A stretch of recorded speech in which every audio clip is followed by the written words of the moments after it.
Hey guys, what's going on? I hope you guys are having a great day, and today we are starting a new series on the channel, which is What If Kenobi Was Awesome. This is episode 1, and in each video we will be going over one episode at a time.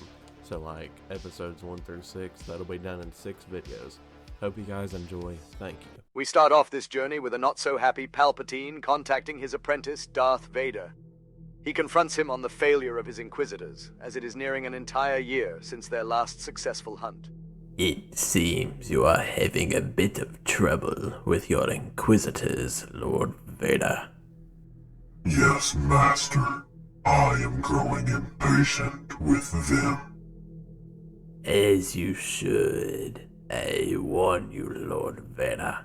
If soon I do not have a report of a successful hunt, there will be consequences. If you cannot control them, perhaps I shall hand them to someone more capable. Do not let their failure be yours. Yes, Master. I will not let them fail. I can tell you have business to attend to, so move along. Vader heads straight to Moon of Nur to confront his Inquisitors. Vader walks into the meeting room with all of the Inquisitors in there. He walks up to the back of the seat where the second brother is seated, who is in fact the newest of the Inquisitors. Yes, Lord Vader. The Grand Inquisitor asks. Vader says nothing as he ignites his lightsaber and swiftly decapitates the second brother. See to it that you have a successful hunt within the very near future, or I will kill more of you. He says this as he picks up the third sister, Reva, choking her. He then raises his blade up to her shoulder and holds the edge of it against her. Vader allows Reva to struggle a few more seconds, holding his choke firmly, before tossing her to the side and deactivating his lightsaber. Vader heads out of the fortress, leaving the Inquisitors to hear nothing more than his breathing apparatus. He boards his ship and heads back to Mustafar. I believe we all have work to do. Get to work, all of you, now! The Grand Inquisitor commands this as he storms to his quarters, thinking about how they could have a successful hunt quickly so they do not lose any more on their team. In fear of being killed due to her being the next lowest on the Inquisitor totem pole, Reva clutches her shoulder and heads straight back to her quarters where she has a copy of the list of the remaining Jedi. She sprays her shoulder with Bacta spray as she gets to work trying to find a Jedi she thinks Vader would deem as worthy of a higher rank within the Inquisitors. As she researches different Jedi, she comes across Grandmaster Yoda. I don't think that we could track him down, much less any of us pose a threat to him, Reva thinks to herself. She continues to scroll through the list of names as she comes across Quinlan Voss. She digs into his file only to realize that Master Voss has no report on him up to a month before the execution of Order 66, when Voss moved his troops to Boss Pity. The next Jedi Reva finds herself stopping upon is someone who left the Order well before Order 66, Ahsoka Tano. Reva had known of the Anakin-Ahsoka duo as they were well known within the Jedi throughout the Clone Wars. However, Reva has no knowledge over who Vader is, as she was on her first mission with her newly assigned master, Kane Stoydon, in the Outer Rim when Order 66 occurred. Reva goes into Ahsoka's file to find that there is a warning of her possibly being dead. This comes from a report from Darth Vader himself as he was searching a snowy moon on the path between Coruscant and Mandalore, finding Ahsoka Tano's lightsabers buried within the snow. So Reva keeps going through the list of Jedi until she finds yet another Jedi high within the Order at the time of their downfall, Jedi Master Obi Wan Kenobi. She knows it would be a very difficult assignment nonetheless, but as his file shows, Kenobi is proficient with Form 3 of lightsaber combat, which is based solely on defensive maneuvers to find an opening rather than aggression that some other variants of fighting styles use. Reva, being young and reckless, believes this will play to her advantage, as she is trained in Form 6, an aggressive fighting style based around acrobatics, as well as being trained in Teras Kasi, the same way Darth Maul was trained prior to his defeat at the hand of Kenobi. As Reva keeps reading through Kenobi's file on the fight with Darth Maul on Naboo, she convinces herself that she will beat Kenobi in saber combat, as she believes she can hold in her arrogance unlike Maul. Not knowing the past between Vader and Kenobi, she decides to prioritize Kenobi. She works alone in this, believing that if she is to find Kenobi herself, she will be granted higher rank within the Inquisitors. Reva devises a plan to find the hidden Jedi. She digs into more files from Kenobi's time within the Order, and finally finds someone who could be a connection that is not a Jedi. She finds tens, if not hundreds, of files about Kenobi and Senator Bail Organa working together. Believing he could be a key to finding where Kenobi is hiding, Reva hires the bounty hunter Black Chrysanthemum and tells him to bring a small patrol group to help capture someone very important to the Senator. His daughter, the Princess of Alderaan, Leia Organa. On Alderaan, Leia is being rebellious like her true father Anakin Skywalker, deciding she will disobey her mother, Breha, on her rule of not playing outside the palace at night. Leia, about to step outside, runs into C-3PO. What are you doing out of your room at night, Princess? Mom told me to go find her data thingy she left outside earlier by the garden. That's odd. I don't seem to remember seeing her data thingy lying around the garden. Hold on 1 second. Stand still. You've got something right here. Oh my yes, please get it. Leia reaches around the back of the protocol droid's head and powers him down. Leia, having done this countless times, waits for the perfect time to pass between the guards to get to her favorite spot at the palace. This is when the two sets of guards are on the east and west position of the palace, whereas her favorite spot, the center tree within the royal garden, is to the north of the palace. Little does the child know that the guards have already been taken care of by the bounty hunters silently and sneakily to make sure they don't set off any alarms. Leia is quickly captured by the bounty hunters and taken to Reva on the Inquisitor base. Reva tries to sneak Leia into her quarters by having two officers. With the bounty hunters escorting Leia, they get past the security and inside where the Council of Inquisitors meet, but they are stopped by the Grand Inquisitor. The Grand Inquisitor questions Reva's tactics as she tells him why she has a child hostage, but lets her do her own thing as he doesn't want to get caught in her mess she has created, warning her if she screws up that Vader will undoubtedly kill her. Back on Alderaan, the Senator and his family are getting ready to appear in the Senate on Coruscant for a hearing concerning the Senate's fate. Bail goes to wake up Leia as he finds she is not there. Worried, he goes downstairs to see if C-3PO knows anything about where she is, only to find him turned off. Bail walks outside to check on the guards outside to see if they know where Leia is. He steps outside to see all of the guards killed. He notices what looks like burns from being shocked on each of them. Bail runs inside and turns C-3PO back on telling him to run diagnostics on what happened to the guards. He then runs to tell the rest of the family and they discuss what they should do. They decide to ask for help at the Senate hearing as surely they would help with a matter such as this.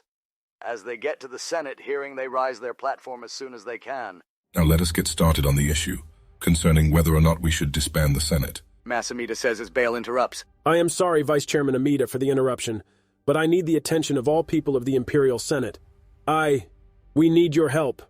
Our daughter, the Princess of Alderaan, has been kidnapped and we are asking for your help. The crowd gasps as Masamita calms them down. All right, everyone calm down. Unfortunately, this meeting is very important for the Senate's sake, or else I, and I'm sure everyone else, would love to help you. Chairman, please. She is our daughter. You may check with the Emperor, but as you know, he is extremely busy running the galaxy.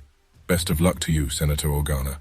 May we get back to the scheduled meeting now. Bail nods to Masamita with sadness, having overcome his facial expression.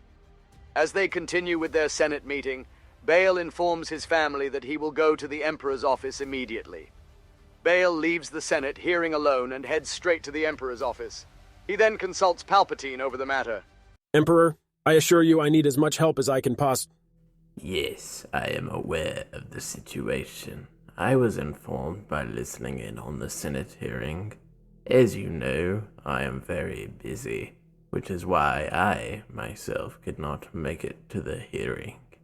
However, I will set everything else aside to ensure the safety of your princess, Senator. She will be my top priority. Come, sit. Bail walks to the chair across from the Emperor within his office. As Bail doesn't trust Palpatine, he places a small recorder under Palpatine's desk as he sits in the chair. Who will you send? Surely you won't have time to do it yourself. Unfortunately, you are correct. However, I will send 2 of the best bounty hunters I know in order to ensure the child's safety. Palpatine pulls up a hologram image of 2 bounty hunters.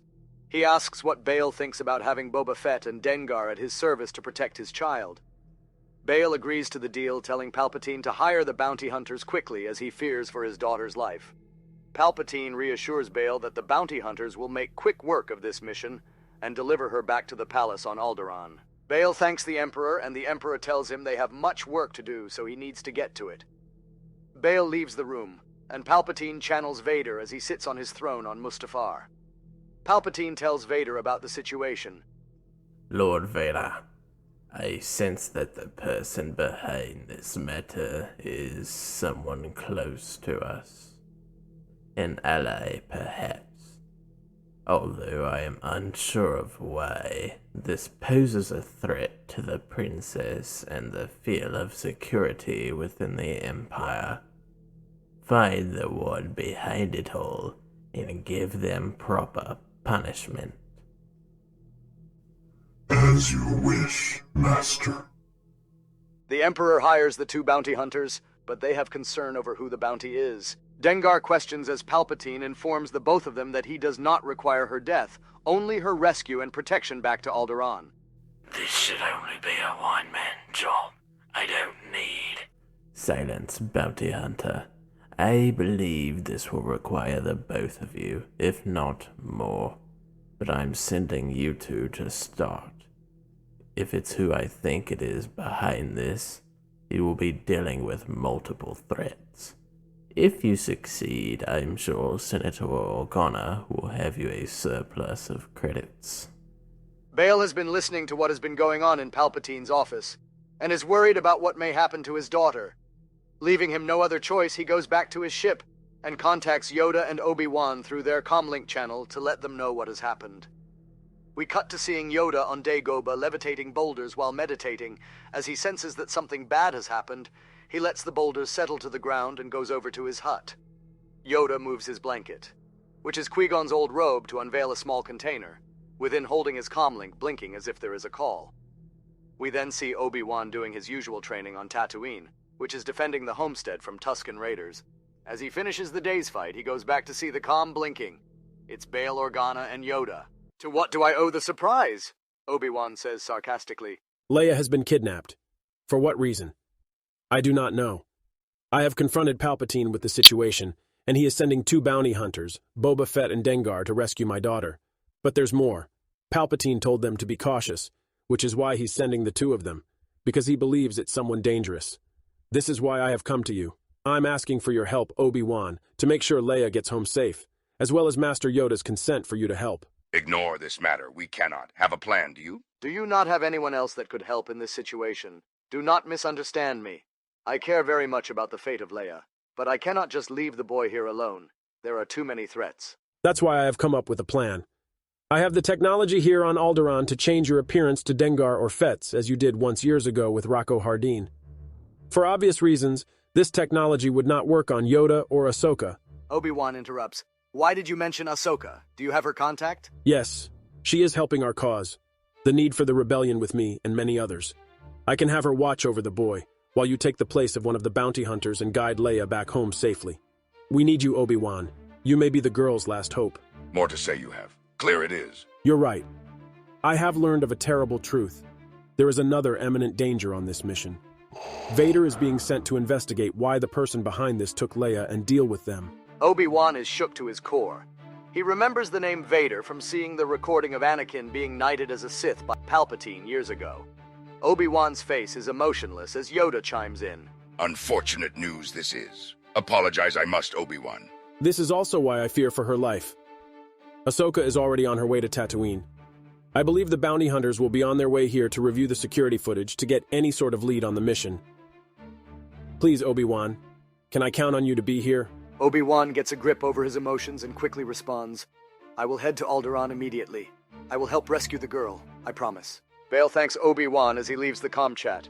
Yoda stays as he has some last words for Obi-Wan. Obi-Wan, the Force will be with you. Guide you it will. Yoda then leaves the chat as well. Obi-Wan stands up and grabs his lightsaber from the chest where he keeps Qui-Gon, Anakin, and his, and uses a blade to shave his hair and beard, and heads out to the transport station in Mos Eisley, where he leaves for Alderaan. This brings us to the end of episode 1. If you guys have enjoyed the video so far, please make sure to hit that like, subscribe, and turn on notifications button. I hope y'all have a great day. God bless, Jesus loves you, and may the Force be with you.